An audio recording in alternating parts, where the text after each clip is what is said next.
Rail প্রচার করে ঠিকই, কিন্তু এইটার মধ্যে বেশ কিছু জিনিস শুধু লোক দেখানোর জন্য প্রচার। আরপিএফ এর পক্ষ থেকে রেল যাত্রীদের জন্য সচেতনতামূলক প্রচার মেমারিতে। যদিও সচেতনতামূলক কর্মসূচি হলেও এক রেল যাত্রীর প্রচারকে লোক দেখানো বলে অভিযোগ করেছে। না, রেল প্রচার করে ঠিকই, কিন্তু এইটার মধ্যে বেশ কিছু জিনিস শুধু লোক দেখানোর জন্য প্রচার। প্রচার করলেই হয় না, রেল প্রচার করে দেয় কিন্তু তার কোনো বিকল্প ব্যবস্থা করে না। রেল আসে, মাইকিং করে, প্রচার ঠিক আছে, এটা দরকার আছে, কিন্তু তার বিকল্প একটা ব্যবস্থা করতে হবে। বলুন, একটা বয়স্ক লোক যদি এই ওভারব্রিজে উঠে সত্যি উঠতে পারবে? এইটা কিন্তু আমরা দাবি রেখেছি মেমারি এলাকাবাসী হিসেবে, আগেও বলেছি, আজও আপনারা বলছেন যে একটা বিকল্প ব্যবস্থা করতে। শুধু মাইক থিয়েটার করতে হবে, বয়স্কদের জন্য লিফট করতে হবে। সিঁড়িটা প্রচণ্ড আরে হাইট করা হয়েছে, একদিকে ধরুন কাউন্টার দুপুর 2টোর পর বন্ধ হয়ে যায়, তাহলে সেই কাউন্টারটা কি করে মানে 24 ঘন্টা খোলা যায়? মেমারি মূল বাজার আমরা জানতে পারি এই দিকটা, স্টেশন বাজার বলতে এই দিকটা, অথচ এইখানটা 2টোর পর টিকিট কাউন্টার বন্ধ হয়ে যায়।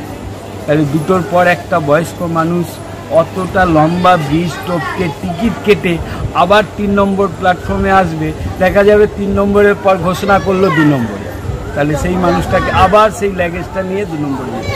সেই জন্যে আমরা চাইছি এপারের টিকিট কাউন্টার 24 ঘন্টা খোলা হোক।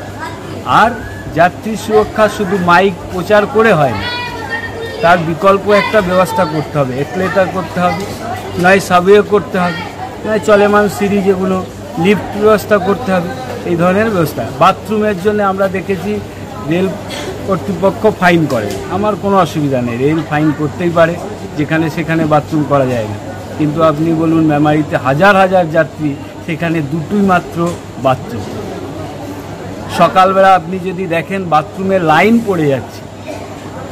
আমরা চাইছি আর একটা বিকল্প বাথরুম করা পিছন সাইডে। অনেকে দেখি পিছন সাইডে ফাইন করেন, আমার দরকার নেই, কিন্তু তার একটা বিকল্প আমরা ব্যবস্থা চাইছি। আর একটি বাথরুম এপারে একটা যদি পেইনিস টয়লেট করা যায়, এপারে পেইনিস টয়লেট বন্ধ, ঠিক আছে, একটা ঘটনা ঘটে গেছে, বন্ধ আছে, কিন্তু তার একটা বিকল্প করতে হবে। সেই সব কোনো কিন্তু আপ অ্যান্ড ডাউনে যে 2টো বাথরুম আছে, সেই বাথরুমটিতে কতজন করতে পারবে? 2 জন। এখানে হাজার হাজার যাত্রী, 2টি মানে 2টি টয়লেট, তার মধ্যে একটার মধ্যে 2টি মানুষ এন্ট্রি করতে পারবে।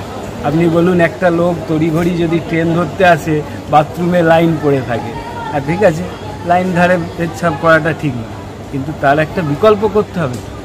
রেলের কোনো বিকল্প ব্যবস্থা নেই, শুধু প্রচার, লোক দেখানোর জন্য প্রচার দরকার আছে, সচেতনার জন্য প্রচার দরকার আছে, কিন্তু তার পূর্ণ ব্যবস্থা করতে হবে। সেই পূর্ণ ব্যবস্থাটা হচ্ছে, আমরা সেইটা বারে বারে দাবি রেখেছি। আপনার নাম ও পরিচয়? আমার নাম হচ্ছে মন্টু রায়, আমার বাড়ি সুলতানপুর মাঠপাড়া, বাড়ির বাসিন্দা হিসেবে আমি এইটা দাবি রেখেছি।